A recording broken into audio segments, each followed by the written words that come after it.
Good evening. Good evening. How's everybody doing tonight? Everybody's having an awesome day. Self care Saturday for me. I don't know about you guys, but I've been kicking back, relaxing all day. Just enjoying it, man. Been watching TV pretty much all day. Got to listen to my sponsor and another good friend of mine share in a online meeting earlier. My sponsor was celebrating 30 years, and my good friend in Arkansas, both that I've had live on here, Nikki R. If you guys don't remember her, 6 years in recovery. Congratulations, Nikki. And Mikey S. from Tennessee, which is my sponsor, celebrating 30 years, man. Just good day of recovery. Got to hear a lot of experience, strength, and hope today. Been a good day. Just Addie and I have been kicking it back, eating a bunch of fried food, gaining weight, and watching TV. So blessings of recovery. And we're still apartment hunting. Waiting on an application to go through now. So prayers for that, so we can literally move the studio out of the studio into a bigger space because we need it. Tired of live streaming from my bed. And that's literally where I sit at every time I go live is I'm on my bed. But anyway, I hope you guys are having a great day. Good evening, everyone that's in here. I brought up a couple readings tonight. The JFT from the NA side, and I brought up a woman's reading from Hazelton's website. Both awesome readings. I'm gonna bring up the JFT first.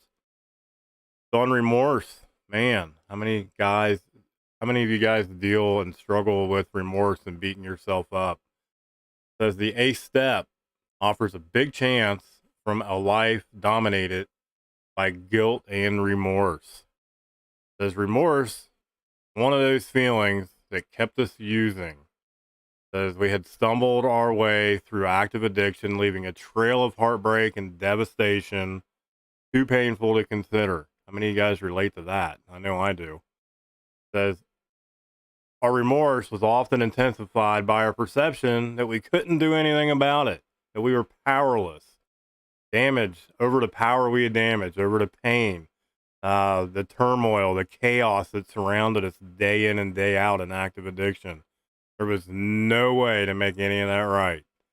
I felt that way, guys. I don't know about you. It says we remove some of the power of remorse when we face it squarely, when we hit it head on. We begin the eighth step by actually making a list of all those people we'd harmed. We own our part. We take responsibility in our part of our painful past. It says, but the eighth step does not ask us to make right with all of our mistakes. It merely to become willing to make amends to all those people. As we become willing to clean up our damage, the wreckage of our past we've caused, we acknowledge our readiness to change. As we affirm the healing process of our recovery. As remorse is no longer an instrument we use to torture ourselves and beat us up. I like say to quit pumping quarters in the ass kicking machine, because I did that for a long time. So as remorse has become a tool that we can use to achieve self forgiveness. You know, we have to forgive ourselves first to begin forgiving other people. So just for today, I will use any feelings of remorse I may have, I'm, I may have as a stepping stone to healing through the 12 steps. I know, not only did I have to forgive myself for my past and quit beating myself up, to begin healing and to start forgiving other people, but I also have to remember, just keep my side of the street clear. Not everyone's going to be accepting to an apology. And some of those apologies are probably better left said. Regret, guilt, shame, remorse, the poor me's, the woulda, coulda, shoulda's, these all play a part. I'm hard on myself, on my own worst enemy. I get into my head a lot. And I've had to change my thought process from a negative one to a positive one. Look at the goodness in any situation that I'm presented with. Not limit myself. Quit making excuses. And own my shit. You know, clear my side of the street, like I said, make amends whenever they're possible. If people are accepting to it, wonderful. If they're not, it is what it is. We have to deal with that. That's life. Some things may not just be forgivable, guys. I've done a lot of dirt myself. Um, and just remember, keep the focus on myself. Keep myself and my recovery number one. I try to use my past as a positive and not a negative. Share that story. Uh, you know, be the inspiration to others, that hope shot to others. That lived experience is a powerful tool. You guys have heard me share that many, many, many times. And to recover out loud, your story is meaningful. Your story is important. Each and every one of us have that unique lived experience, and it needs to be heard. Um, to share, share, share, share. You guys are going to hear me say that all the time. And just be open and honest, not only with yourself, but be open and honest with everybody else. The next one is from the thought of the day, which is Hazelton's website, and it's called The Daily Meditation for Women. It says happiness is a byproduct of an effort to make someone else happy. That was written by Greta Brooker Palmer. Not for sure who she is. That's who wrote it. It says we have striven for happiness generally in self-centeredness ways. We expected others to favor us with their attention, that attention seeking, for example, or we waited for invitations for gifts. Um, we had probably tried to buy happiness with the purchase of a new dress. I know I did. I like to go out and buy myself new dresses all the time Have and nice legs. shoes. I do have pretty nice legs. They're pretty hairy. I Very don't know if nice I'd look good legs. in a dress, but I'm in shorts right now. Just FYI. I don't think anybody cares that I'm wearing shorts right now. Those fleeting moments of happiness were gained, and that's all.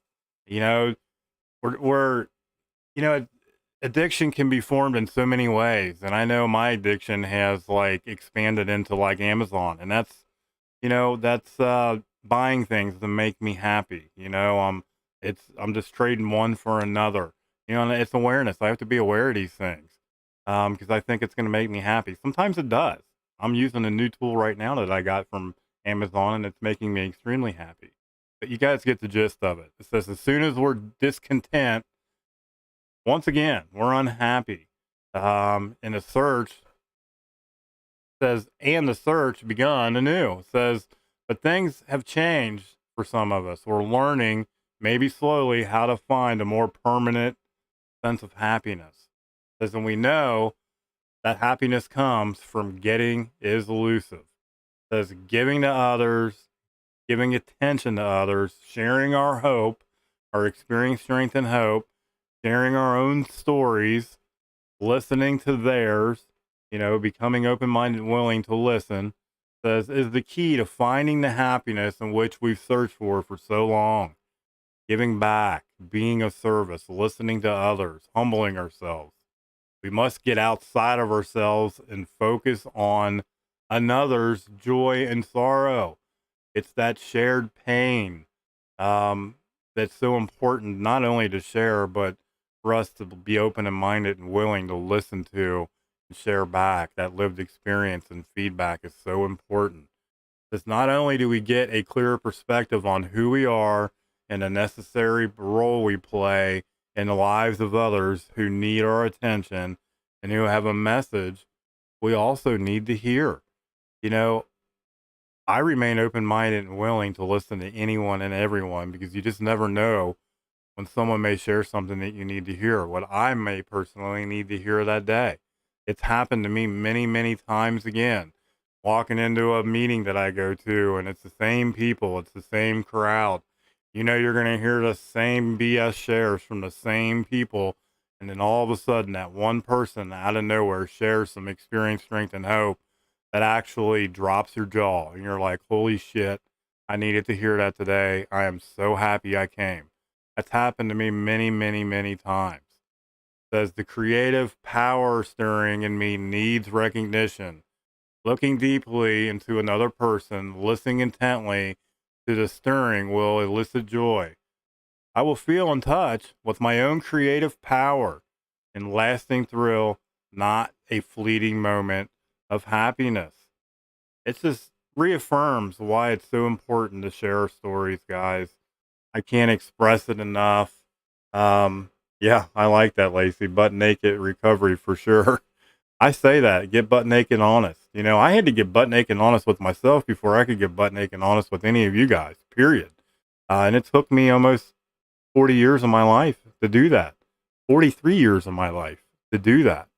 I allowed some of that deep down inner core issues to hold me back, um, to prevent me from growing in my recovery. And it always bit me in the ass, time and time and time again. That's why, I say just give yourself a break. Each and every one of us are deserving. Each and every one of us deserve it, and can do it. It just felt like an elephant was lifted off of my shoulders when I was able to just get 100% honest and share my experience, strength, and hope. Hope you guys are having a good night. I hope you guys enjoy the rest of your evening. I know my friend Phil from Against the Odds is having a speaker on, I believe, in about 45 minutes. I'll give him a shout out in case he's around with his ears open. He may or may not be, but I always try to give my fellow friends in recovery a shout out when I can. He usually always has a really, if not always, has a great story to tell. I'm not for sure. I believe he's having a lady on tonight. I honestly can't remember her name. Apologies. But I hope you guys have a good night.